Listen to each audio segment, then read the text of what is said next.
Alright everybody, we're about to dive into Chapter 3 of the Hideous Halls of Mugdulblub. Now, this one is a good one. You gotta stick around right till the end, I'm telling you, it's worth waiting around for. However, I gotta tell you something up front. Ran into a bit of a snag. About halfway through, I hit a button on my keyboard and my OBS suddenly stopped recording video. I'm so rotted. But luckily, I still recorded the audio, and I still have all of the dice rolls in the Foundry log, so I could go through and see what every dice roll was. What this meant for me was I had to take many hours to go back through and listen to it and reenact the tokens. I put all the tokens back in place and I moved the tokens around and basically reenacted the visuals of what you're going to see. But as for you still got the original audio, and I'll make all the dice rolls pop up. So that'll happen about halfway through, so if you're wondering why things get a little bit like visually they appear different, then that's why. And as I was saying, this one is a wild one, so I'm sure you're going to enjoy this one. Stick around right to the end. I'll discuss it a little bit more at the end. Let's get into it. Alright everybody, so where we last left off was quite traumatic, with Krug finding this dagger on the ground and pulling it from the death grip of a halfling. And unfortunately for him, well, there's an enchantment, not quite a curse, but an enchantment that caused him to take severe trauma, but that's okay, because his grit with that nat 20 roll was able to get him back up on his feet. Now, we're going to pick it up here at the top of the round with Krug. I believe you guys were discussing whether you wanted to open this door and explore a bit further, or whether you were going to fall back and do something there, or keep exploring. It's up to you. Your fate is in your hands. So, Krug, what do you want to do? I'm gonna suggest that we head back and make camp for the night. We're pretty burned out, and our healers are out of spells, so... Just to clarify, in this game, is there a point in making camp? How does this work? If we make camp, then the guys will get their spells back, so they'll be able to cast heal again. But we have to leave the dungeon to do it, right? If you, the dungeon entrance is like 2 rooms away. Okay, mechanically how it'll work is if you're trying to rest in a dungeon, there probably will be a check every hour for your long rest. We do not want to rest in the dungeon. If you rest outside the dungeon, it will every 3. probably in this area. The danger level of this zone is unsafe, so it's once every 3 hours. So there will probably be 2, maybe 3 tests if you try to take, pretty much 3, because somebody's going to probably take watch or something. So there'll probably be like 3 tests if you try to camp outside. If you make it back to town and rest, well, then there's no checks, but you'd have to travel but then there's a test for the traveling on the road again, and blah blah blah. So yeah, the guild master was like, how far did you make it? We're like, a room and a half. It was really hard. You can all discuss what your plan is before Krug takes his action. I think we were going to open the door, because that's why I moved into the little hallway here. Yeah, because we were checking the door and it was covered in ash, and it was normal ash, is what we discovered. Looked like the ash was not trapped. It appears on. to be smeared there intentionally, but doesn't appear to be trapped, though. So we did determine that, but in terms of, like, Krug's, like, I do concur with you, Krug. We've experienced but a taste of the danger these ruins wish to share with us. Well, I'll just ask, outside of the keep, you make your way up the stairs back to the Bittermold Keep grounds. Now, as you step out here and you just feel the blowing cold wind against your skin, you hear the faint howls of wolves once again. What is your plan? Is it to make camp here in the ruins, or is it to head into the wilds, or to travel back to town? Yeah, just to make camp outside. Yeah, that's what I'm thinking. Like, almost if there's, like, any structures, like, that are still good, like, almost somewhat interior, we can try to make camp there rather than go to the woods, especially since we just heard some wolves. You search throughout the area, and almost the majority of these buildings have their roofs, ceilings caved in because of the decaying effect, unnatural kind of decaying effect or sluggishly melting effect of a lot of these buildings. However, you are able to find one with relatively 4 walls around you and like fallen walls, so it'll at least give you some protection. You're not just in the flat open. So you find the best set of a large set of ruins that you can. And what's the plan once you get in there? So I will say there's a thing in this game where you can put 3 torches together to make a campfire, which lasts 8 hours, if you'd like. However, the other option is to head out into the wilds, gather firewood, and then come back and then use like natural firewood to start a fire as well. But the time to do so may trigger a random encounter to be a goat collecting wood enough to burn for like an 8 hour. Is it going to trigger a random encounter anyways for here? Yeah, it would be an additional one. Like if you just put 3 torches together now, for example, and lit it, and then you'd go right to sleep. But if you got to spend, an hour or 2 out gathering and heading out into the wilds, chopping down trees, getting branches, stuff like that, it'll be a random encounter check. So it's up to Might be you. best to get some wood from the wilds, because otherwise we're using the resources we need for actually venturing deeper in. I think it's probably better to go out and scavenge instead of using our actual Torches. Yeah. Yes. All right. If you're all in agreement, who's heading out to collect it? Everybody? Work as a team? I'm gonna look at the elf. Or the elf could try to do it silently. It's up to you guys. I can go. I'll go with him. So, yeah. Okay. I like it. So we have Krug and Zale going to head out into the wilds to collect. As Zale goes to head out, Krug's gonna look back at the 2 dwarves and just leave.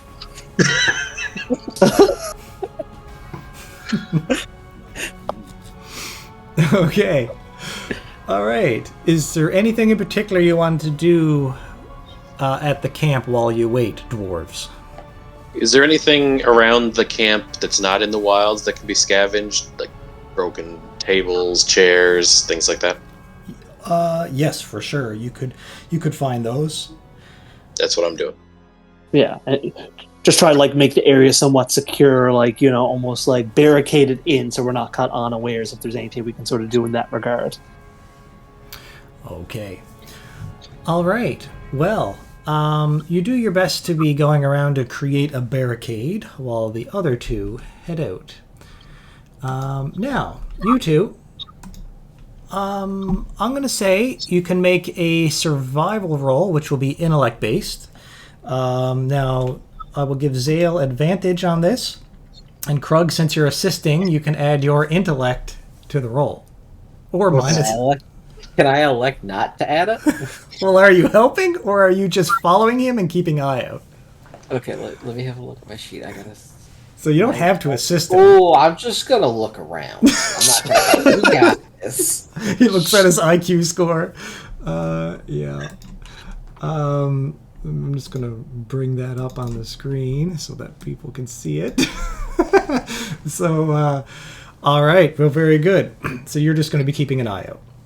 All right. So, Zale, I'd like you to make a intellect test with advantage.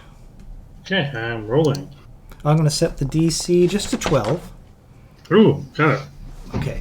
So what that will mean is you're able to collect it at a speed where I'm not going to do a test. You're able to efficiently get out there, collect enough firewood to be used within a short period of time, probably within about 30 to 40 minutes, which should be enough. And yeah, you don't trigger a random encounter. If you would have failed that, then you would have. All right, you make haste back into the keep, and you rally up to the same spot where they are. And start a fire. Now, do you have... I assume you don't have it barricaded yet until he returns? Oh, no. We're not, I'm not. Yeah, we wouldn't barricade the entrance, just everywhere else, and then get the entrance ready. Oh, okay. All right. So, did you make it tall enough for taller races, or is it dwarf height? It's Depends how dwarf much- fight. That's why depends how you long guys you were can get gone. in.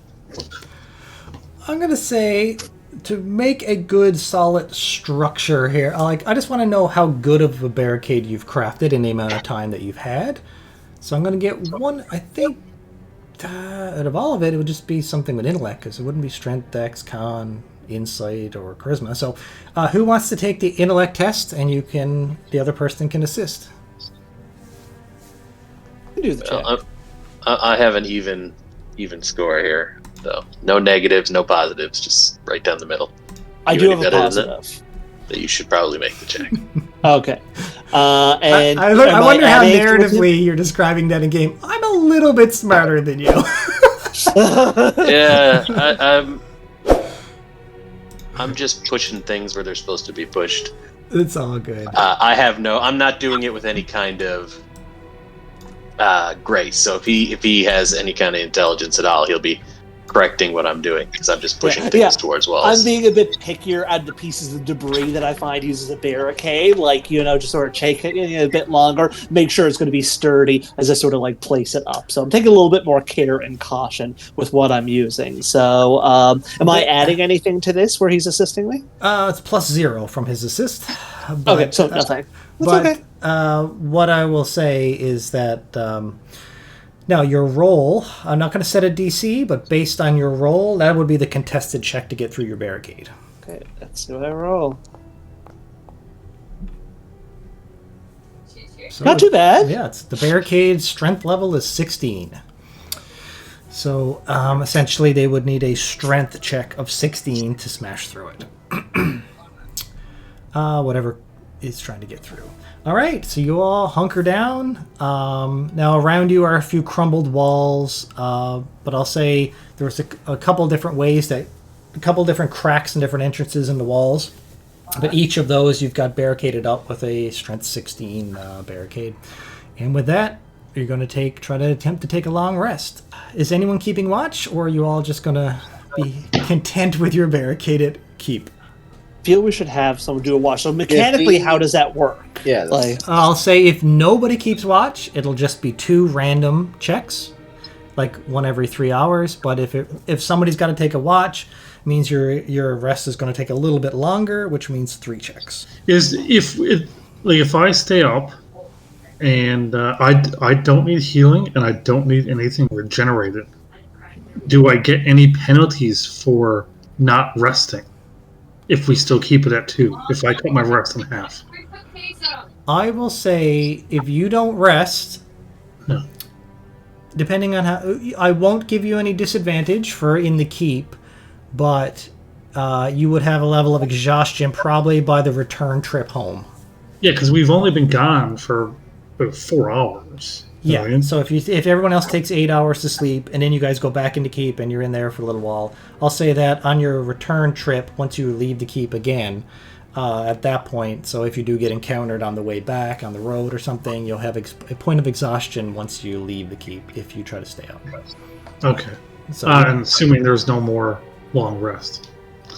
Yeah, I'll stay up for as long as I can. Everyone else needs health or spells, so... You're on watch, so the first 3 hours go by with just the ranger on watch, and on a result of a 1, something happens. Oh. And you're going to stay up for the remaining second half of the watch as well, Elf? Yes. This elf has a name, thank you. Come on, Zale. This is a fantasy world. Everybody calls each other by their race. I know. Watch Lord of the Rings. Nobody uses names. I know. But anyways, all right, and here we go. 1 in 6 chance. Oh. With that, you're able to pull it off. You all wake up refreshed. So everybody, if you want to recover your various spells and hit points, put your hit points back up to full. That'd be great. I am going to give a luck to Zale. You're staying up all night. You're taking one for the team here so that everybody else can get your rest. Yeah, I think it's a pretty cool thing that you did, so I'll just give you a luck. Plus it'll help. I agree. He should get it. Like, that's a good reward for, like, taking that. So, yeah. These two have 1 luck for now.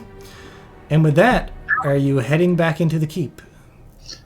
Yes. Yes. I'm going to attempt... do you want to add the light spell back to my inventory as an item? I'm going to attempt to cast it on my shield again. Oh, die. If we walk in here, you're like, and cast, and doesn't work. It's a possibility. It's a possibility, but I do have a torch just in case. Like, and leave? Yeah. Oh, she or other place pointed.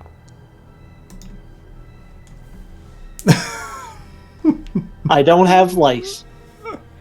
Well, I'll light up my the rest of the remaining bit of lantern I had from the other night. I don't know how much time is left on it though, so we got to make haste. Yep. When it gets low, I will use a torch. To the mystery spot. Okay, I am going to... Well, I don't need to drag it over now because you failed your light spell. I failed my light spell, so I'm not happy until we take another rest. Okay, I'm going to just basically slam all of you in the room like this to start off with. I'm gonna clear the initiative or reset initiative. I'm going to roll all, and then we'll just pick it up from here. Thorin The GM Rosebeard. got a 1 on initiative. I love that. I will point out, Thorin, your oil lantern is flicking a little bit. It's like it's struggling to get oil. Yeah, I figured that was the case. So, whilst it's still flickering, I'm going to make my way to the room where we ended our session, or ended our last little fight with the knife, Okay. carefully avoiding the trap I fell into the first time. So I'm going to move myself. It's double speed. If you're all double moving, I'll just say each of you can start double moving now too. If you want to speed things up, Zale and Krug, you can do your moves. Because you're following him while he has the light. Yeah. Just taking a while. It's basically like a regroup action. You're regrouping there, and so you can just get back in your position here. Because I was going to open the door. I was going to take one for the team because I have, like, air quotes, imperiled some of my teammates. Just put your characters exactly where you want to be in this area. As he's about to open this door, you can move wherever you want, and then I'll switch to Barristan. So put your tokens wherever you want, and then we'll pick it up from there. Does Kirk want to get in the room, or is he staying in the hall? I'm staying where I'm to on purpose. Okay. Okay. All right, so we'll flip around to top of round 7, Barristan. I will open... You're going to open the door, right? I'm going to open the door. You should be able to click on it. Is it open? Oh. Yes. Okay. What do I see as I peer inside? All right. In the dimly lit chamber, a large, opaque, white glass bowl rests upon a lumpy stone pedestal. The walls of the room are draped in tattered, shredded crimson banners. Their once proud emblems now reduced to haunting tatters that flutter eerily in the frigid air. Just taking a look, just sort of peering in where I do have a light source. Any potential traps in this room? Like, it seems like it might be an important site, because you said there's, like, 4 red banners and, like, a bowl, did you say? Yes. Okay. Now, you can so you'd be able to do a 30-foot radius. If you only want to look for this room up ahead, that would lower it a little bit. But and you can only look for where you have line of sight. So if the room is bigger than where you have your light source, you can't obviously search for traps. Yeah, because this is like the door... Wait, sorry. Let me put my token. Because, yeah, this is the doorway itself, right? Okay, so I just want to look in this room. So if there's, like, any potential traps. All right. Okay, well, I'm not going to tell you the DC, but go ahead and roll. That way you won't know if you passed or failed. What's the roll for this again? All right, so make a wisdom check, because you are basically just peering in the room. I guess it could also be investigation if you're like, I guess it depends how you're doing it. Like, in this case, you're just peering into a room looking for a trap. I'm peering in, so I think it's more perception than investigation. Yeah, and if you went up to a door and you're like, I want to scan every crevice of the door for a trap. Well, that's the investigation side. Right? Yeah. Yeah, like you mentioned the bowl. If I was like, I want to inspect the bowl, I think that would be intelligence. If where I'm just peering into the room in general, I think that's more wisdom. That's sort of my take on it. For sure. All right. That makes sense. Yeah, with that check, it all looks good. You don't see any traps. It all looks good. And to prove my conviction not to threaten anyone else, I shall take the first step forward. Shit, my lamp went out. Yeah. Okay, I'm going to So you take a closer look at the bowl. Where's the bowl in this room? I don't see anything on the map there. Yeah. Well, I can't tell you anything more yet because you used your action to peer for traps, and you used your movement to move in the room. But you can go a little further if you want. Well, I was mostly asking the bowl, like, I'll just keep moving till I get to the bowl. Right here is is where the bowl rests upon the lumpy stone pedestal right in front of you where you stand there. And along the walls, so that's my turn. Along all the walls are the other things. All right, Zale, you're up in the dark. Move up. Yeah. Okay, so what do I see in this room? Anything? Basically, the only things of interest would be the lumpy stone pedestal, the white glass bowl, or the banners are literally the only thing in here. Oh, and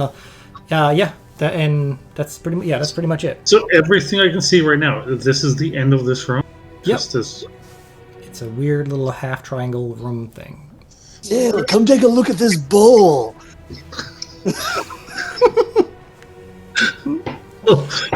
Peer into is the bowl stained in any way on the inside? Just looking at it now that you're closer, frost plays over the surface of the bowl, and it is filled with ash. I don't think it's a coincidence that the door was also covered in ash. Maybe, is this a religious thing? I'm looking at the cleric and asking him. I don't know, is it a religion thing? Or we have to wait until it comes back to my turn before I answer? No, both of you religious characters can roll your intellect if you'd like. I'm behind a wall in the next room. I'm probably not there. Okay. Well, okay, just you then. Okay, I'll Barristan. make a quick intelligence check. 16, not too bad. You have heard of some very necromantic, like, dark religions that are out there that do use ashes as a part of rituals. Not on a door like you've seen earlier, like as a ward or anything like that, but actually when it's in a bowl, like ash can be a reagent for spells and rituals, but they vary. And you don't know specifically what, but it's a good possibility. It could be something like that. Ignoring the bowl now, I want to look around the room for anything of worth. Like XP worth, not generic garbage worth. So basically, do you want to investigate the room? Yes. Like, so you going to be specific to pick a particular thing, or do you just want to do a wide sweeping search because the DC will change? Again, the only thing of note in here standing out is the pedestal with the bowl and the banners. Okay. There's a hidden passage behind the banner. Yeah, but there's also probably like hidden death behind the banner. True.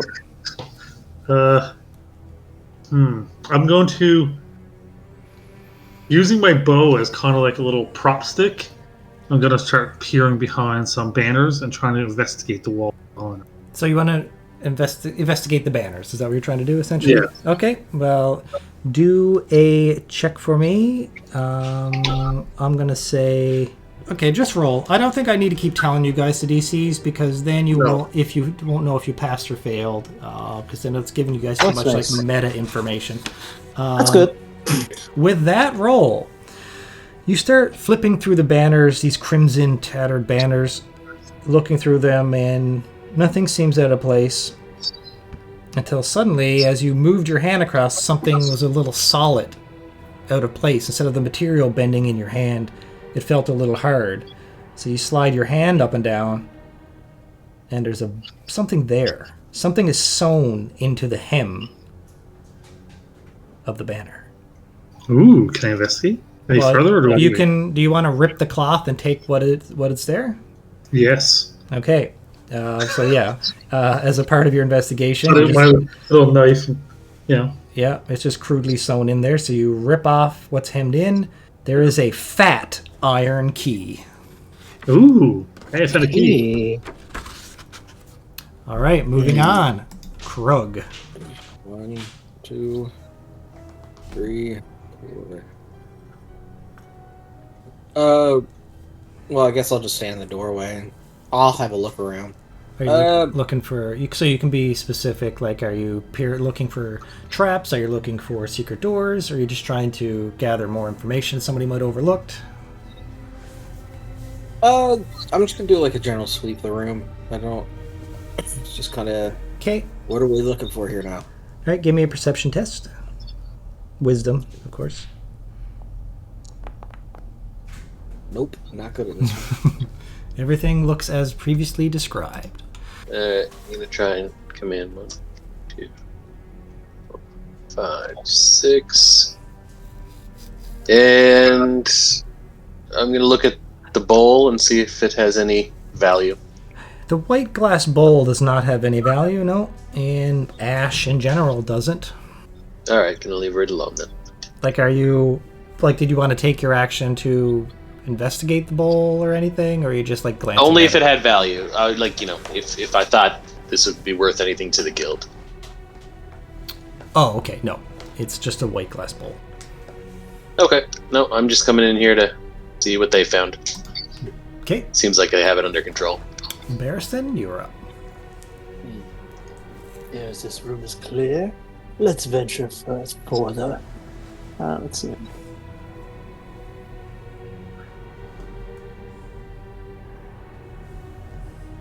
Okay, one more. And you are. I'm gonna go there. I'm gonna make a quick perception check. Because I don't want to go too far where I've got a light source. Let's see. Yeah, so I'm just sort of doing a general look to see if there's anything of note before I go any further. And I do not want to leave my companions in the dark. Okay, So let's go ahead and look for traps. This is wisdom check. just chuck a dice, and Oh, good. looks clear. Way forward seems clear. Follow me. Zale, you're left in the dark, holding a fat iron key. Yep. Oh, I have the only light source now. Yep. Yeah, it's Okay. pretty dark back here. Sorry. I'm taking a step over, down. Like, am I on a wall? I can't tell. don't think You've I- not hit a wall yet, no. I'm going by memory, and I'm pretty sure, like, I know. Yep, you did it. Hey, Does not appear to be trapped. If you wish to take a look ahead where are the others? with you. In the dark. Back by the bowl. I'm just gonna wait here. Okay, It's fine. Krug, you're up. There's this weird force that prevents me from walking at the same time as you. Is there any option for us to just choose that we all move together? Just There's like a regroup, but the way it would have to work is whoever's got taking lead, then you all got to go single file and pick a point, and I move you all the exact same thing. So you conga line, and you just keep moving. And I think that right now, until we hit another room, that might be the quickest way. Because I mean, like, I feel like it's taking a while for each to individually move to the same spot. But like, I can sort of lead the way, or at least be second if someone else wants to sort of like lead where I have the light source. But it might be quicker, at least until we hit another room. If all you want to do is fall in line, it goes to me, and then Rosebeard. If you just want me to move you down with the rest of the party to say you moved with them, It'd be great, because I can't see anything. all right. Yeah, So- it sort of avoids these. Because I mean, I feel like narratively we would have moved out together. I wouldn't have just walked and waited for everyone to follow behind. Yep. So now, if you're grouped up, so now Barristan, you can go first. Okay. And if you just So- declare that, if everyone else wants to declare you're just following single file, I'll just move you all directly behind wherever Barristan goes. Ooh, we have two ways, north or south. And Eddie, from what I can see without a check, do I see anything obvious? Like, or do they both look the same from room too. Like they both look like they open up to other chambers. Nothing unusual. There's no visible things to see from your point of view right now. So north or south? We were told. Feels like north might lead us back to where we started. Maybe south. So we probably want to go south then. And don't forget, back here, there was a barricaded door, heavily barricaded door, if you remember from last time as well. I don't know if you guys seen that. Yeah, I remember that. I think we're just going to avoid that for now. no worries. Okay, so I'll keep moving on with my movement. So I did 2 spots. Okay. Okay, now that you've made it down there, I'm in a new room. Okay. Here, why don't I move down one more so we can all sort of fit into the room? okay. Does everybody? I'll just move everybody in. Into your file. Why don't we sort of move in a square, or is it? Yeah. Or yeah. So, this room in particular here. The eastern wall of this ominous chamber is pockmarked with jagged, irregular holes, like the wounds of some ancient battle long forgotten. And a faint but persistent stench of bile lingers in the air, as if the very essence of malevolence has seeped into the very stones themselves. There appears to be at least 20 holes, about as big around as a fist on the eastern wall, and a door to your left. I will point out, because now that you all had to fall into line to do that group up, it switches down to me as the game master, and it's round 9, so there's a chance for a random encounter on a 1. Okay. Oh, no. I don't know if we should interact with those holes. Best to press on. What we're searching for here most certainly will not be there. We're looking for a jewel, right? Out of character? I'm just checking my notes. Yeah, the cloven heart. The cloven heart, yeah. So I doubt the cloven heart will be found in those holes. Best to press on while we have light. Or do any of you wish to take a closer look? I, of course, will not insist upon it. But I do not wish to be blamed for anything less than desirable happening. No, I'm good. Nobody Yeah, so- speak. okay. No. So go ahead with your turn then, I guess. Okay, so I'll go through. Is the door locked, or can we just sort of push through? You don't know? You're going to go over and try it? I'm gonna go over and try it. Oh, I gotta hit my icon. Oh, why am I not moving? I feel like There we something's go. going to shoot out of those holes when he opens that door. All right. Is there a hole in the door? What? Okay, why don't I'd like to do an investigation. I'll Okay, say but that to check the door for traps, because in case something shoots out, that's a good, All right. good adventuring instinct. So Roll I'll make it it up. a check. That's intelligence because I'm investigating. Mm-hmm. Okay, The door. I get 16. You size up the door. Seems fine. Nothing unusual about this door. Yeah. Nothing unusual about this door. I will attempt to open it. Oh yes, sorry. By the way, if I have the door set to lock, you'll hear a click, and it just won't open. Okay. Okay. I wasn't sure. Just getting used to it. Ooh, another door and a larger chamber. Before moving in, what do I see just from my light source, just without any sort of check involved? Yeah. All right. As you swing open that door, nothing really, based on your line of sight here. The most that you can see is to the very far west, you can see another door. And it looks like there's 2 more ways to head south. One here, and then it opens up to the north. But other than that, there's nothing else that you really see Sort here. of. What you can do is walk in the room, and you already used your action to investigate the door. But I'll give you a general description now. But then everybody else can step in and then do an action. They don't have to keep following in line in group order. So it's not like you're. So I'll just doing use my movement just to. Okay, so I'm what sort of in you the see in the room now. Within the chamber, 2 imposing fountains flank the alcoves on either side, each emitting a mesmerizing, burbling symphony. One fountain is an abyssal, glossy black, while its counterpart shimmers with an ethereal, pearly white, a duality of force that hints at hidden secrets. Along the north wall appears to be intricate carvings, too hard to perceive from a distance. Where's the fountain to? The two down I think- south, the two little grooves down here. Okay. So which is the black fountain? Which is the white fountain? Okay, so pearly white. I'm gonna investigate this one. Okay.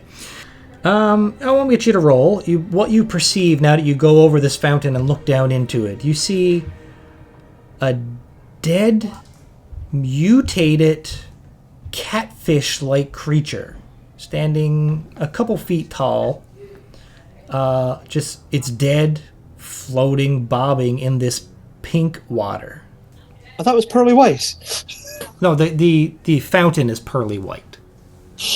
Oh, The actual okay. fountain, and the other one is the abyssal black, like what it's made of. Oh, the fountain itself. Okay. Yeah, but you couldn't see the liquid till you got up and you looked down into it. Okay. I was thinking the liquid was a pearly white. Nah, so it's a pink liquid. Okay.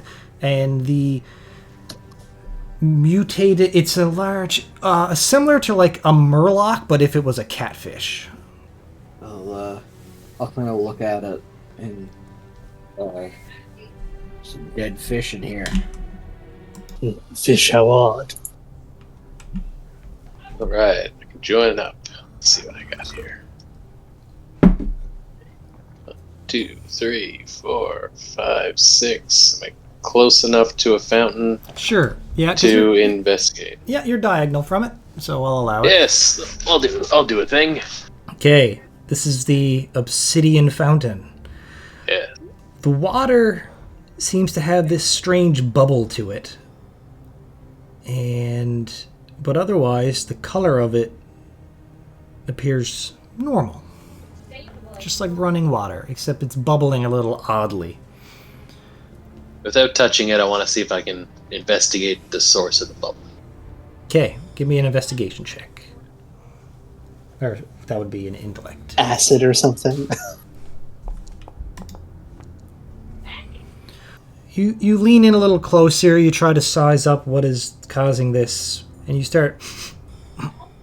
The water has got a sulfuric type of essence about it. It's pretty much all you can really gather with that. You don't see anything else, like it doesn't look like it's trapped per se or anything like that. It seems to be sulfuric. It's bubbling like be an underground vent or spring or acid. There's a sulfur smell to it. Hot springs here. Wouldn't touch it. No, just the heat and bubbling that you see from a spring, like it's heated from a very hot, like a magma or something underneath. Either way, this water is either very, very hot to the point it's bubbling, or something else is causing it that I can't see. Best to avoid. Like Barris is approaching you. Avoid it all. Yeah, avoid everything. Every step of the way, you're like, let's just get through this. You're gonna get out of here. You're like, dungeon complete with 2 XP. I feel well. I told like a Krug to grab that dagger. I'm regretting it. So I was like, "Don't touch anything." It's all good. Can I take a crossbow bolt out of my pack and kind of just dip the head of it into the bubbling water? As a part of your investigation, yeah, I'll allow that. Yeah, and just kind of pull it back out. Doesn't seem to have any effect. It just sizzles and pops a bit on your bolt. Just where it's my turn next, right? Okay. Just to sort of like speed up where I've got like the torch right there. I'm gonna take a closer look at these carvings. Can I get a closer look from here? Yeah, once you get up to there, carvings in the wall are runny and distorted. In it, a many-fingered man atop Bittermold Keep drops a heart-shaped stone into his mouth. A many-fingered man, and this may be a clue of the cloven heart.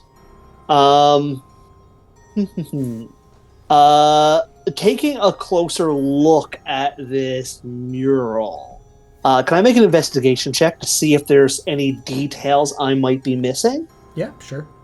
Like either interpretation details or like anything hidden within. I just like to make an investigation check. Yep. Go. Nope. Just as I described, some strange figure, many-figured man. He's on top of Bittermold Keep, dropping a heart-shaped stone in his mouth. Nothing else. And other than that, like I mentioned, it's runny and distorted, similar to a lot of the other masonry and bricks and things you've seen in here. Everything sort of had this melted. I'm guessing it's this corruption which the halflings do not want us to intervene with. Exactly. Zale, assume. Oh, do you have anything else? Yeah, I will, that's all actions, but I will sort of point this out to everyone. Just like, this may be a clue to the whereabouts of the Cloven Heart. What do you all make of it? I sort of like hold up the torch to it in case anyone else wishes to look for more details. I'm going to... Many-fingered man. What that is each hand has 6 fingers instead of 5. Perhaps we'll find a statue or something that will give us an idea of where to find the heart, perhaps. It's a bit cryptic, even for me. But a clue is a clue. So looking at the crossbow bolt that I had dipped in it, did that the color of the metal tip change or corrode or rust? Did the wood shaft have any kind of corroding or eating away elements? It's not acid. It doesn't look like... That's what I'm trying to figure out. Yeah, it's not acid. It does not look it's like it's boiling water. It doesn't look like it's damaging. It's... Then I'm going to stick my finger, just the smallest part of my finger, on the tip of the arrow to see if it was hot. Okay, it is not hot. Oh. Curious. Okay, I'm going to keep that as is for now. It's got a little bit of a weird kind of grimy feel to it, like there's something in it that's causing it to react this way, but you're not sure what. And it doesn't burn. I'm going to look... actually, I'm going to put my crossbow bolt back in and kind of see if it touches the bottom of this fountain. Like, how big would you say that this fountain is in terms of the water surface? About as round. They got like a 5-foot circumference, like the size of a square, so like a kiddie pool size. But you're not exactly sure how deep it is. Deep enough to have like a floating mutated catfish creature in it. So yeah. Well, that was in the other one. That was in the other one, yeah. In the pink one, yeah. I'm going to see if I can poke down into it and see if I can feel a bottom without putting my hand in the water yet. Okay. With just using an arrow? Just using the crossbow bolt. So I guess they're roughly, 12 inches maybe? Yeah, I'll say... take a look at this door. Does the door appear to be trapped before I open it? Or I'm going to take a closer look at this door in general. You're going to take an action to size up the door. All right. Yeah, I'm going to take an action to size up the door, so that's an investigation check. Yeah. Because that regular perception just looks like a normal door. And after investigating, it looks like a normal door. A normal door, once more. I will attempt to open the door. A set of steps leading down into a hallway. Descend further, deeper down. Follow me. Okay, I'm going to investigate the pink water. Oh, you're right next to it, so you could have been doing that. So that makes sense. How do you want to investigate it? Like, what are you just gonna? You want to? I'm gonna. Which way? Like, just describe to me how you're doing it. Taking an arrow, and I'm gonna stir it. Okay, you stir it up. It slushes around. It's pink, bright pink. You don't see anything. Anything out of the ordinary. It is a pink set of water with a dead mutant catfish, which is kind of like a murloc, except it's a catfish, and it's just floating there. Okay. Yeah, that's it for me. Both Thorum and Zale just spent their turn just stirring their respective fountains. That's great. Okay, so if we're going in single file again, head down the stairs. Yeah. If it's just a single file of stairs, the grouping action seems like a good idea. Yeah. Okay. And now we see 2 paths. Yep, and a door to the far north and a cave-in to the south. Cave in, so it doesn't look like there's a way through, just at a cursory glance? No, it looks It looks impossible to. Okay. Like it's a heavy. The full thing is just caved in. Okay, so one way to go.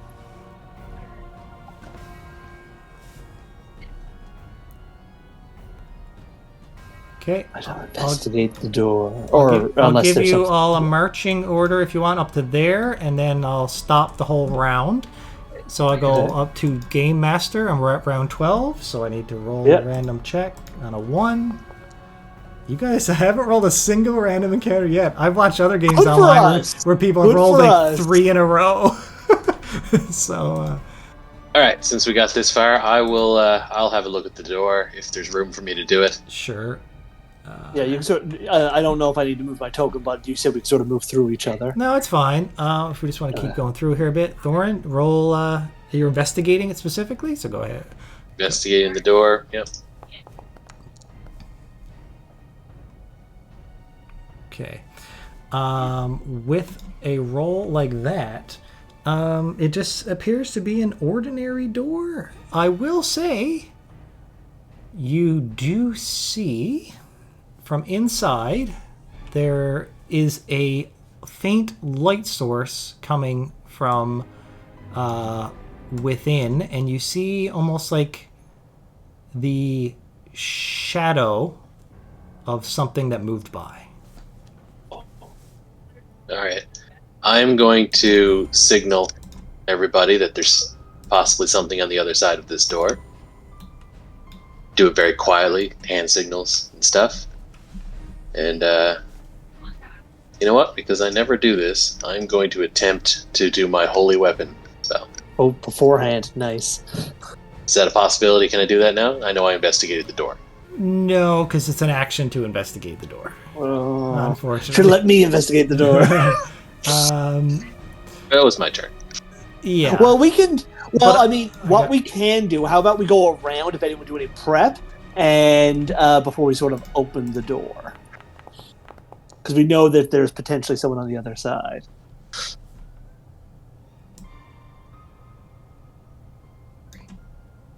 Did they notice us?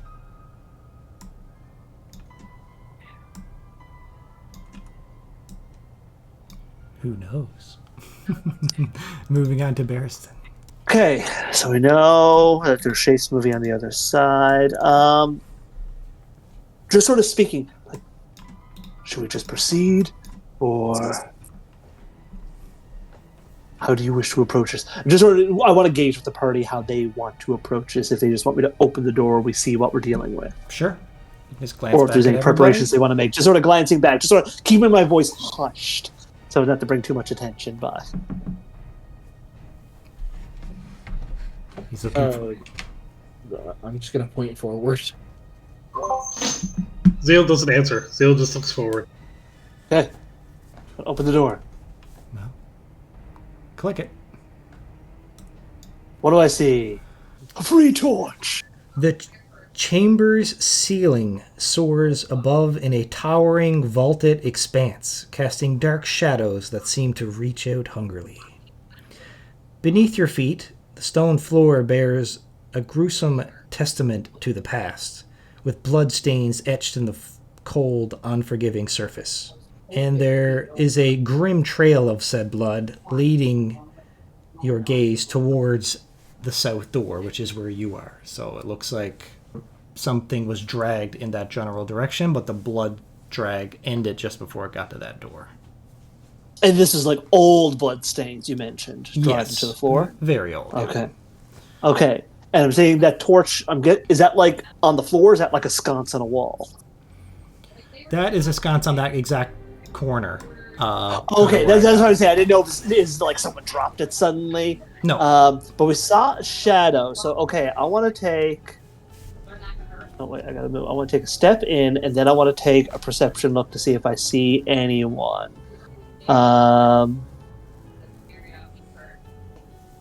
Yep. So- Give me a perception test. Okay, actually, I'm going to step up a little bit more because I can see there's a little bit of a corner. And I'm going to make a perception test. Cautiously going. That's wisdom. Okay. Ooh! 21! So we're going to say that you use your perception test here as you're moving into the room, okay? Okay.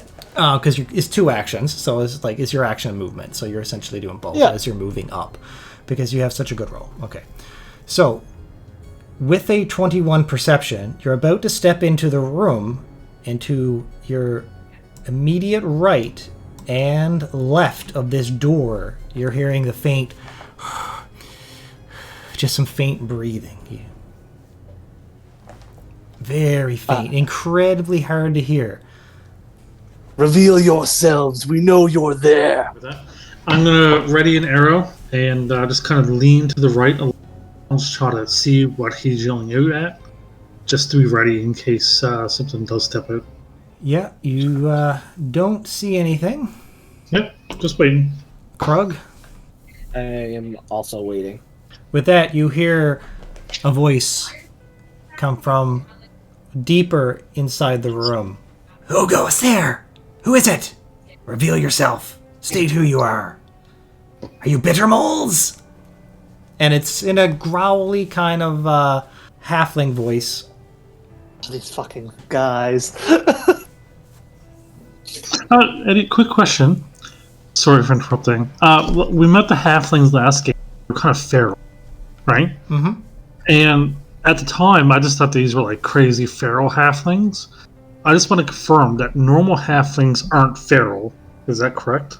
Oh yeah, that's correct. These are like literally feral, wild halflings that live out on the I just land. wanted to make sure that like I wasn't being confused between systems, and in this one they were just like weird little. Kind of feral. like, like barbaric halflings. These are. You'll find regular halflings in town that are like hobbits. Okay, that's what I figured. Okay. Um, So we can pause here for some dialogue before we go to Thorn's turn. So you all can just freely talk if you don't want to do anything. So.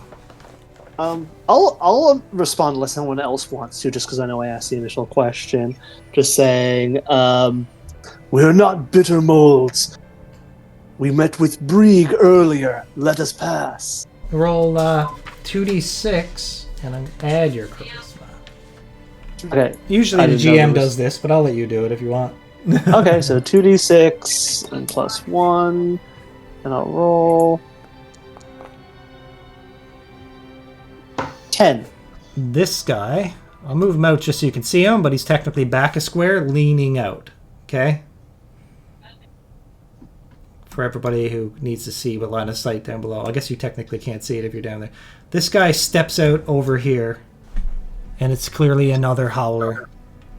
And he says, "You've spoken with Brieg, have you? You don't look like bitter molds to me. I don't see any." And he's peering back. Hammett, is there 4 of you? Yes. Allow us entry into the chamber, we can speak plainly. Lower your weapons and come in. Alright, so as you step in, crouching down in the corner, right where you step past for what you've heard for breathing. If anybody wants to pile in the room and get in any kind of position, you can. I will say this person moves over here. Are you the scouts that he sent ahead? You seem to know a lot. What is your name? We are the Ashen Hounds. And we came to an arrangement with Brieg. What kind of arrangement? Let me see here. I'm just trying to confirm exactly what he said there. Can I insight this guy and see if he's when him and Nick's character are talking? I want to see if he's irritated that we talked to Brig, or Yeah, give me a wisdom. wisdom. Normal roll. 13. He just seems very curious at the moment as to why you're here and why you know so much about them, and he just wants to get a lot of information. He's on guard, but he's more curious than hostile. And what was the other thing you were looking for? Just if he seemed irritated that. He's not irritated at all that you spoke with him. He's just more intrigued and curious. Yeah, so I'll just say, yes, Brieg promised your group's assistance as we navigate these ruins, as long as we assist you with obtaining the head of Polgrinda Bittermole. Okay, give me a charisma check, an easy charisma check. Difficulty 9. Just to You say that. To see, say that. see if they trust your words. Okay. No! I said the right things. That's why I made it easy. He says, how can we know they're telling the truth? They could just be explorers in here, looking to get the treasures of the bitter molds. I don't believe them. What about you, Tobin? Another one pipes up. I don't know. I don't get it. I don't know. And another one pipes up. What about you, Gabby? And one of the females say, strange. There could be some truth to what they say. I don't think we should kill them yet until we get a little more answers from them. If we were just explorers, why would we know the name of your ally objective? Oh, no doubt you've met with him, but to say you've allied with him, I feel is very unlikely. You see, we're still not very sure why Gorlock even made our tribe come here. And then to work with outsiders? Seems unlikely. And then you hear Clove pipe up. Well, I'd like to hear them out. Did you come to blows? Or was this all handled through eloquent negotiations? A little from column A, a little from column B, though the initial hostility was not on our part. Though things ended amicably enough. So, Gordock lives? Krug has his axe in his hands. He's ready to fight. You know what's on the back of that axe. Yeah. Oh, do you still have that? Oh, I thought you right. I couldn't remember if you kept the head. I was wondering about that. Thanks for... I couldn't remember if you kept the head or not. Oh, that's a fix. That's not a bug. That's a feature. So, how did I just remember that? That may have affected that reaction roll a few minutes ago. Maybe they never know it. Maybe he lifts it up now. Yeah, but- exactly. So I'm going to do... Thorin's going to take a defensive action. What's your charisma? It's a -1, right, Krug? So I'm rolling 2d6 -1 now to see how they react to you. Bring it. When you kind of pull up that axe and... I'm afraid of no ghosts. Yeah! And you pull up that axe and immediately they draw their blades. And they look at you, Krug, and are like, what the hell is that? How many of us did you kill? And they were immediately kind of like triggered by that. They went from curious to triggered pretty quick when there's the head of somebody they knew on the end of an axe. All Krug's is gonna say is, The one that didn't agree with us. Yeah, based on that roll of a 3, we're gonna roll. Okay. We're rolling initiative. I really didn't want this to happen, but But honestly, it Don't makes worry, sense. Andy. Because I couldn't remember if you kept the head or not. I thought you threw the head back or something like that, but... oh no, that's my head. Okay. At least we're in a better position this time. Not not me surrounded by 9 killer halflings. To be fair, this might go worse, depending. I know. okay. Ooh, look at this. If we survive, we get another fresh torch. I know, that's half. Oh, it's worth killing for the torch. Yeah, we can kill for that torch. Because I don't know how much time is left on mine. All right. So, starting at the very top here, we have Thoughtful Holler. All right. Let's see. They are It's going in for Krug. That makes sense. Stepping up. See you guys next time. Coming in with the club attack. Normal club attack. Natty 1. Yeah. Yes. All right. He accidentally swings and smacks his hobbit friend's head on the axe. No, they're kind of too far away. I mean the head on the axe. No, I'm going to do a typical... There's a lot of loose stone around here on the floor, as I don't know if I mentioned kind of there. So with the loose stone, he kind of loses his footing as he dashes in a fit of rage. And I'm going to flip a coin. On a 1, he drops his club and it goes across the floor. A 2, he drops his shield. His shield. So his AC is lowered by 2. Nice. As he slams into you after stumbling, and you kind of shrug him off, and when you do, his shield comes loose on his arm and flies off to the side. Zale, you're up. Can I shoot the thoughtful one, or is just... Yeah.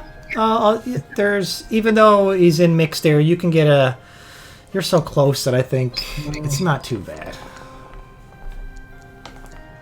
And he only just dashed in. Nobody else is... There's not really a swirling melee. So with his -2 because of his shield, did I hit him? No, he had an AC of 15.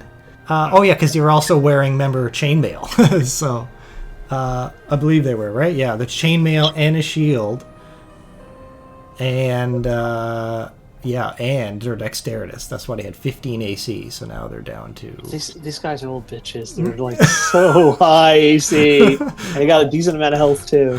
The irritated Howler rushes in to Krug and swings the club. Oh, Jesus. I'm down. No, I only rolled 1 damage. He swings, comes up, and it connects, but it's only 1 damage. However, the thing I forgot the last encounter, they have the mob rule: deal +1 damage when they're beside an ally. So Oh my god. it's Are technically you kidding me? it's 2 damage. Oh, did you already take it? No, you never did. Okay, no, you just hardly have any hit points. Okay. So yeah, they're good at attacking in mobs like a wolf pack. Hence the Howlers. The defeated Howler is going to try to finish off Krug. No. It's funny how combat just started and you are saying trying to finish off. Mike just out of game. I'm sorry that once again you might drop for another combat, but just narratively, I think We have our heal spells back though, You- as long as you we triggered level them. up. So coming in with the club, it's only a normal attack. You might. Hit me and I'm down. Oh no, that looked like it was going to be a 1. Bye, Krug. Good night, y'all. Krug goes down. Oh, and it's Krug's turn. So you need to roll a D4 minus your con in your case. Roll. Oh, So 3. Nice. So 3 rounds, okay. All right. Cautious Howler is up. He is going to... I'm going to roll and... They all rolled ahead of us? Apparently. Yep. Okay. 1 is Zale, 2 is Barristan. 2 is Barristan, and 3 was going to be Thorin. So it was a D3 I rolled. So that's Barristan. Comes up, swings the club. 14 hits you exactly for only 4. He doesn't have an ally adjacent to him, so it's just 4 damage. 1, 2, 3. 4 damage to me, so I still have 1 HP left. Oh, sorry, I'm not down. Sorry, I didn't know you were adjusting that. Oh, big solid hit. Barristan, you're up. Jeez. Should I take out one of these guys, or should I heal someone? Okay, I'm gonna heal do I heal myself or heal Krug? I'm gonna try. I will try to heal Krug because he'll get a chance to act before me. Okay. Trying to think if there's anything cool you guys might have done that I could give you a luck point to be a little nice here. I almost want to give Krug one for pointing it out and the fact that he drew all the aggro, to be honest with you. Because it's a cool factor. That was pretty cool. So, Krug, I'm going to give you a luck point. Even though you're down on the ground. I think it's a pretty cool way that this played out, and it's all because of you with your head on an axe. And the fact Quick question, that Eddie, you sorry, reminded us. before you go on. If a character dies and the new character comes in, does the new character come in with luck? Yeah. Okay. So I want to know. Can we let Krug die in that game? I didn't know if we should purposely use our luck no matter what before we die. Okay. Well, no matter what, you would use it on your last death saving throw. So no matter what, you'd probably use it going out the gate. So. Yeah. Okay, I'm going to attempt to heal Krug. Okay, go for it. Okay, this is me doing my spell.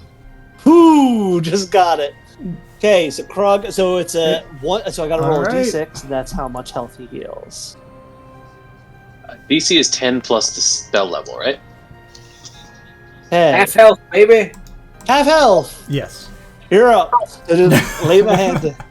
And unless are you going to move? Are you going to move? Otherwise, it's Thorin's turn. Yeah, There's no attacks I think I opportunity, do so it's want up to to move. I'm gonna move down here. Just like you guys got this. Thorin, you're up. Right. Almost grunting at Krug for the thing I told him was not necessary last time we had this combat. I'm going to attempt to attack the Thoughtful Howler that is ganged up on him. That's the one who lost the shield, right? I'm sorry, I forgot. Krug, on your turn, you got the roll on a nat 20. You would have got up. So if you wanted to roll that now. Nope. So close. All right, so Thorin, go ahead. attack. Okay, this Ooh. Thoughtful you attack? Howler, the one with no shield. 2 damage goes into him as you crack him with your club. Or your No, mace. I'm in Do between you two want to guys move now. I think I'm or in a good stay there? spot. Thoughtful Howler, this is the one that you just hit, is going to turn to you because Krug is still on the ground, hasn't had his turn to kind of get up out of it, and you just whacked him, so he's attacking you. Speared between two thorns. No! Oh my god. Oh, at least it's low damage. So deal +1 damage in melee when beside an ally. So he's beside an ally. So, yeah. So that's going to be 4 damage to you. So 1, 2, 3, 4 with his critical hit. Oh, I know, you just hit him. So you just haul off and smash him in the face with the mace. He goes back, he stumbles, the blood spits it back out at you, lunges forward in a fit of rage, and smashes you back in the face. I'm going to With his attempt to hand. shoot the Costas Zale. Howler. Do I get disadvantage, or do I move? Okay. No, remember in this, you don't get it. It's not You know a what? thing. Do I want to use my luck? Yeah, I'm going to use my luck. I'd like to save it for heals, but... I'm going to keep your initial damage roll. Oh, Because yeah. technically, and if this was around a table, Yeah, you would yeah. just re-roll the d20. You wouldn't re-roll the damage. Nope. That was not worth it. Oh, man. And I'm going to move. It would have one-shot him if he hit. AC is too high. Escaping into the shadow. Yeah. He just like Homer Simpsons his way back into the shadows and disappears. I'm the knight. All right. He comes around, and he's going to come around and attack Thorin.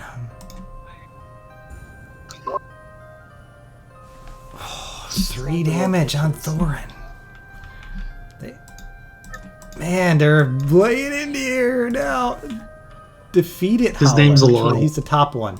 You know the funny thing is, I moved the torch because remember technically you were on the same square with you, and I didn't want it to interfere. Yeah, 'Cause remember, I had it on this corner. that is where it was too. I moved it I was because your character. somewhere else.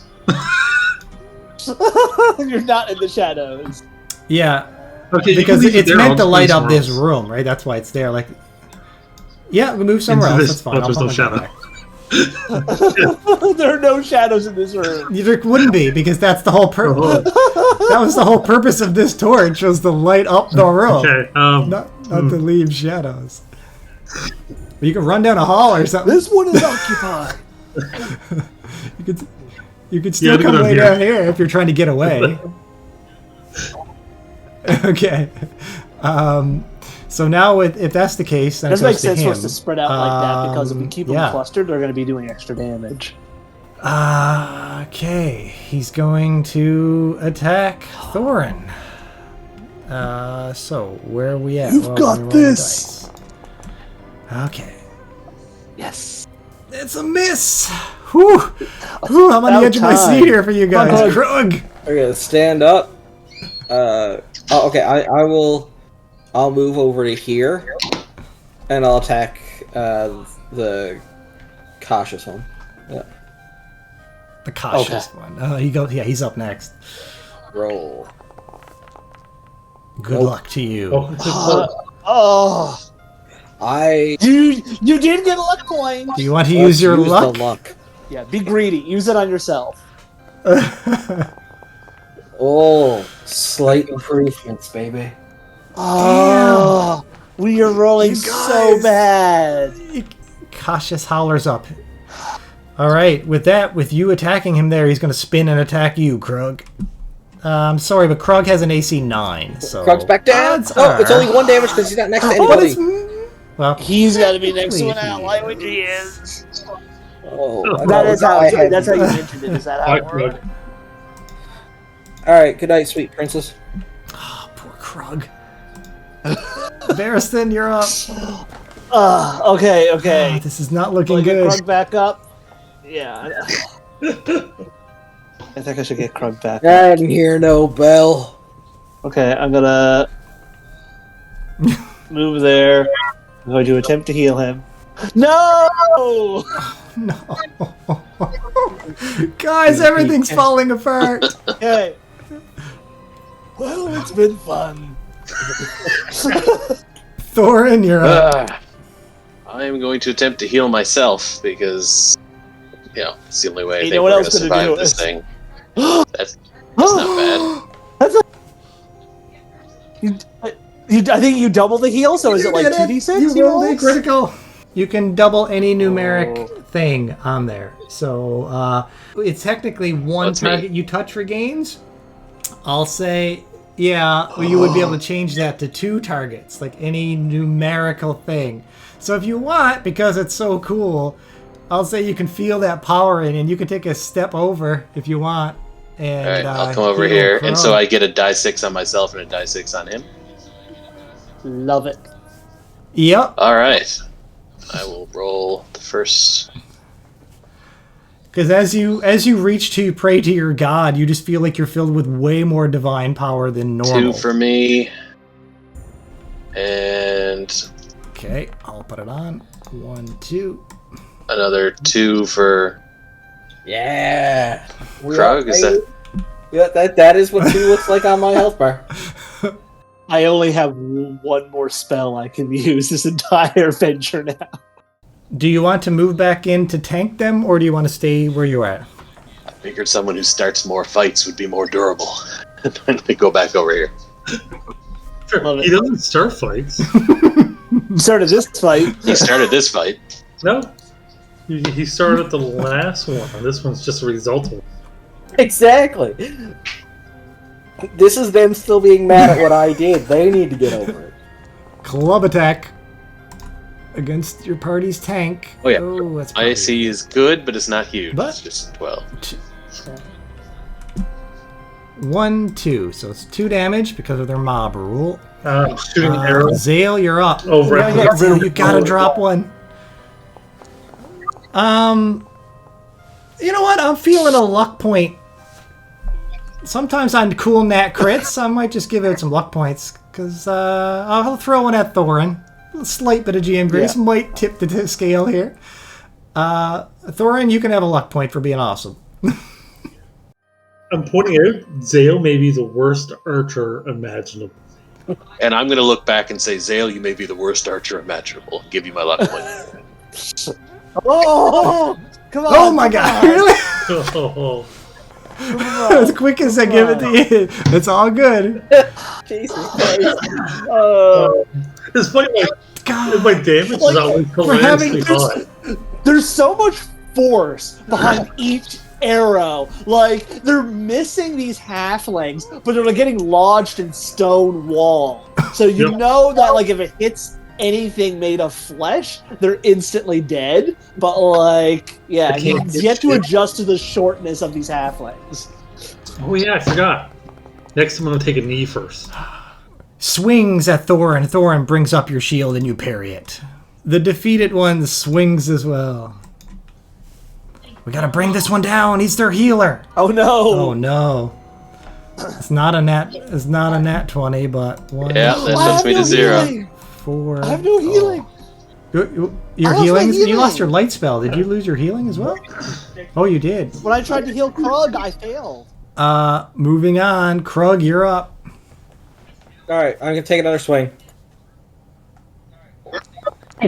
Wait, at this one, or do you? Nope. Okay. It's funny. Oh me my and God, you are guys. damaged. This is the end of us. You could. All right. I'm just saying. If you feel you're losing, there's other options. Or you can stand and fight to the death. It's up to you. Like, we've done a scratch on one of them. I don't think we can sort of appeal to get them to back off. Yeah. I've done a scratch on one. I've healed another person, and I'm now lying on. Yeah, like all of us. I don't think Zale's taking any wounds, but like you're unconscious. I'm like Krug's got Can you- unconscious 3 times. I know. Krug. He, We have Drops a you- 25% Krug. success rate, and now we're not down to 2 people. you are I'm up. going to try. Like, you've made your point. This does not need to continue. Do you really wish to report back that you have attacked your leader's allies? I mean, it's the best thing I nice. got. So you want me to make a charisma check? I do. Yes. 14. Not terrible. Thorin, I'll let you know how they respond when it comes to them. Thorin, roll a d4 and add your con Alright. to see how many 6. rounds. Yeah, good con, so it should be up for a while. 4 rounds. Roll d20. On a nat 20, you can come to. We'll get to Thoughtful. All right. He says, "Gah, we got this. Brothers and sisters, we got this." And you can see he's pondering your words of whether, whether this will be an upset to the leader. Like, we killed the bastard. And he spit on Krug. And he says, as he stands above Thorin's body with his sword down, as he looks down to you, Barristan, he says, "Lower your weapons now, immediately, and maybe I'll spare your life." And he's basically holding his action to attack Thorin. I don't know if this is something you need to wait for my turn, or is this sort of a... So how do the actions work? I'll go to Zale first before you can respond. Or you both can kind of respond now at the same time. If it's just verbally, but it's going to be Zale's turn. Just in case Zale wants to loose an arrow, then, Yeah. This is Let's see what what, Zale how do hold actions work? Like if I shoot him, does he just instantly stab?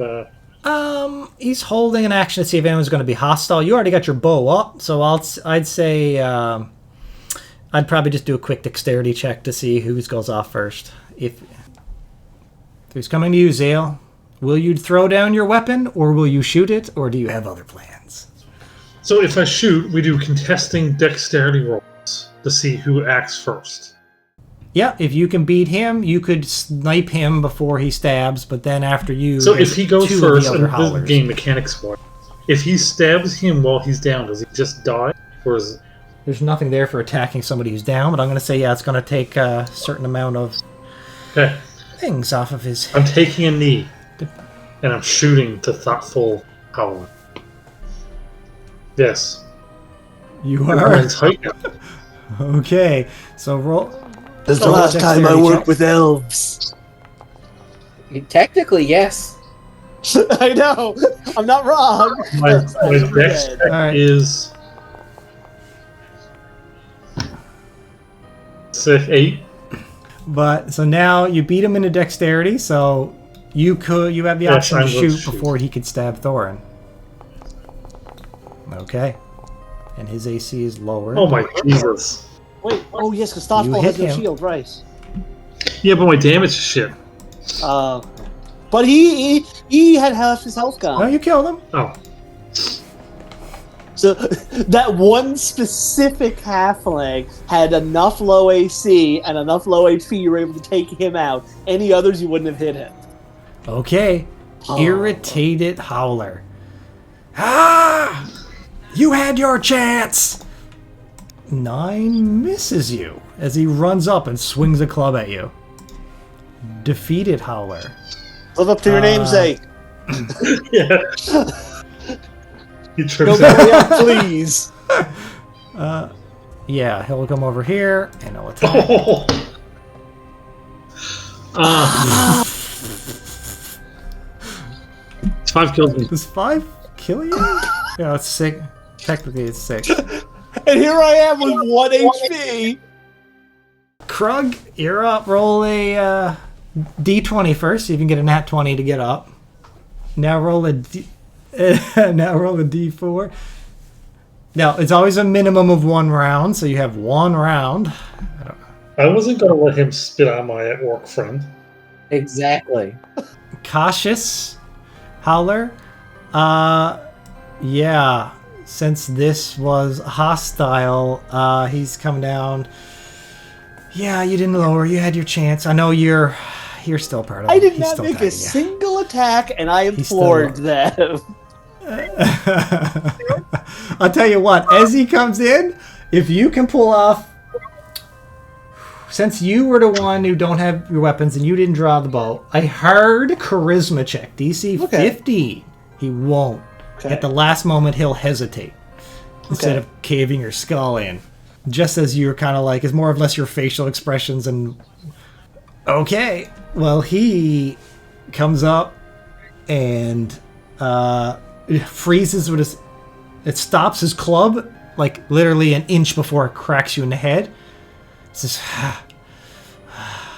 "You're the peaceful one of the group, huh? Evidently. I'm gonna take you back for some questions." And Bearston, your turn. Do you plan to do anything? Oh, I can't remember. Is there any way to bring people up outside of like a healing spell? Is there like medicine checks or anything like that? Like, I can't remember if that came up before. Yeah, it's a DC 15 intellect test.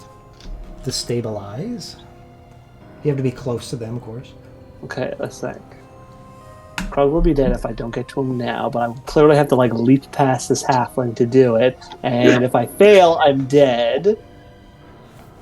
But the alternative outcome is that I'm dead anyway, because like I'm heavily wounded, and these halflings are just going to bring me back to Gordog, and like that's going to be nothing. I'll go out attempting to help one of my allies. I gotta push past him. I know I gotta try and push past him. Is there what's the check for that? Was It's the same for me, dexterity so it or doesn't matter. I'll strength? just do strength. Easy. It's easy because it's a halfling. It's not like it's a big barbarian blocking a door. Okay, or something. so I leap over him. Okay, I'm gonna go over here. Okay, here's where I need a good roll. It was an intelligence, you said? Okay. I have a +2, so 13 plus 15. is what I need here to get Krug back up into this fight. Fight. Yeah, I know. I use the term extremely loosely. This is a slaughter. Or the guy with the healing spells, if you brought him back, would have been a good choice as well. Well, Krug would have been dead, though, so that's why. But yeah, no, I fail, so that's it. So Thorin, you need a All nat right. 20. On to Zale. Roll your d20, see if you can get up on your own. You do not, so roll a d4, plus or minus your con. it's Minus 1. 3. No matter what, it is always a... Rushes over to you as you try to heal. As you reach in and touch the Krug, who's the remaining. See, I knew that You're this not was a happy with hostile that. act. So down you go. So I'm just going to see if anybody can naturally stabilize on their own. So Krug, you just need a nat 20, or Krug is Am I dead. claiming first death? I think Krug's got first death. Krug has first death. Moving down to Bearston. Roll a d20, see if you get up. You know what the best part of it is? One of these halflings are going to loot him. Oh, I know, I was getting there's to gonna that be a pile of corpses in this room. Yeah, so that's the problem. So I do a D4 plus my con. Okay. Dead in 2 rounds. Thorin, so I think you have 3 more deaths? Well, Yes, counting I this rolled when I first went down, and then I rolled my con thing for 4 rounds. So does the first one count as 4 rounds, or is that... Yeah, so I'll say you got 3 more left, so just roll a d20. Let's just resolve each person, well, because it could change. No. Okay, so you didn't get it. Zale goes to you. You just got to roll nat 20, or Zale is dead. We've seen Zale's That's all. D20 roll. That's all. We know we can't roll anything above a 10. I don't think he has anything above a 10 on his dice. I think he's just gonna roll D10s this entire time. Are you kidding? And the funny thing with Zale is... Where were those when he was shooting arrows? Now he rolls high. To be fair, like, Zale, as long as you could hit them, you one-shot them every And he time. had decent and modifiers you on just his couldn't attack. hit It them. was just like the D20s were terrible. Single digits only. Oh yeah. Everything goes black for Zale.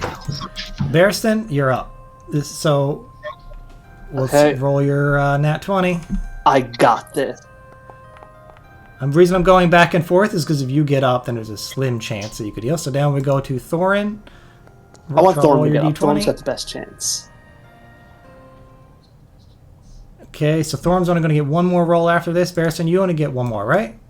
Okay. Yep, so now Barristan, you roll, and then Thorin roll. You might as well... Yes, go ahead, Barristan. Watch roll this. Your D20.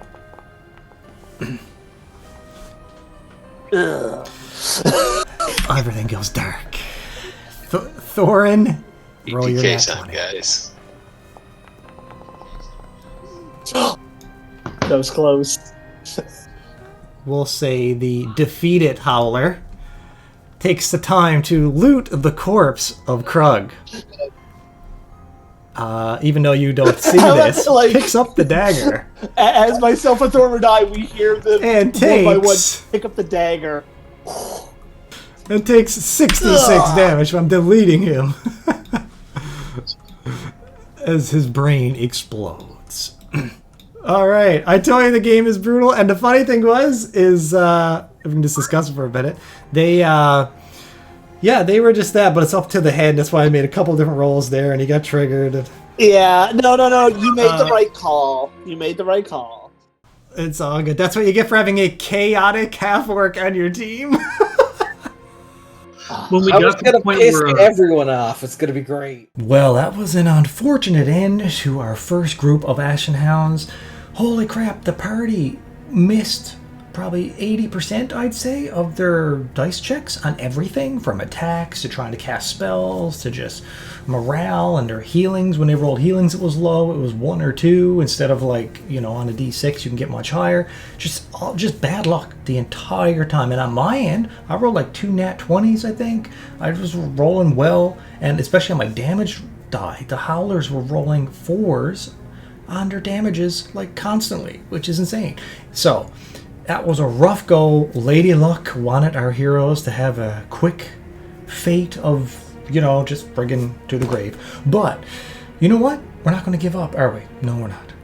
And it all happened because of the awesome moment with Krug. I mean, they walked into the room with the Howlers. The Howlers are like, okay, did a reaction roll. They did really good. Their charisma had them curious. So they're like, okay, we're not going to be curious. They invited them into the room. They were having discussions, and things were going well. And then suddenly Krug pipes up, I guess I should point out that I have the head of one of their brothers stuck on the end of my axe.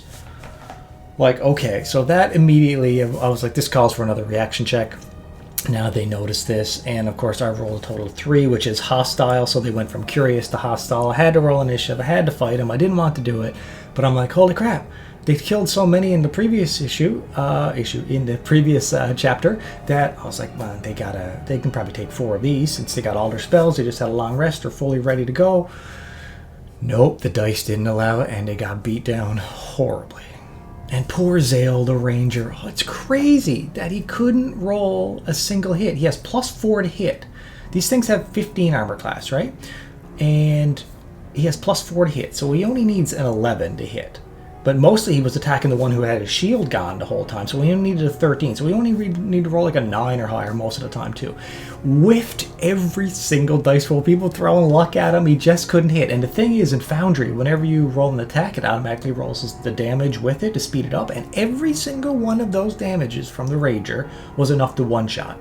So out of the 6 or more attacks that he made, if any of them would have hit, he would have one-shotted the Howler. Like, I thought for sure the party was going to win this hands down easy with 2 healers, a tank, 2 good damage dealers. I was like, yeah. But man, them Howlers, in the words of Barristan, they're little bitches. Now, despite their death, this is only the beginning of the story of the Ashen Hound Guild, as we'll have a new set of adventurers coming in to the hideous halls of Mugdulblub in the next chapter, and I can't wait to see what happens.